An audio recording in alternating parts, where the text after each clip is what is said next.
اے تمام جہانوں کے مالک، دنیا سے رخصت ہوتے وقت ہماری زبان اور دل اس بات کی شہادت دے رہے ہوں، اشہد ان لا الہ الا اللہ وحدہ لا شریک لہ واشہد ان محمدا عبدہ ورسولہ۔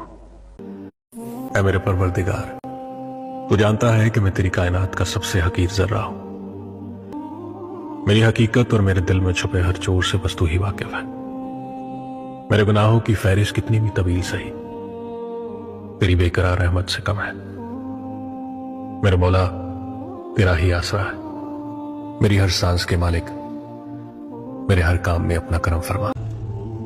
مجھے شکر نہ کرنے والوں میں شامل نہ فرمانا، مجھے شکر بجا لانے والوں میں شامل کرنا یا رب۔ یہ جان تیری امانت ہے، ہمیں کسی حال میں تنہا مت چھوڑنا یا رب۔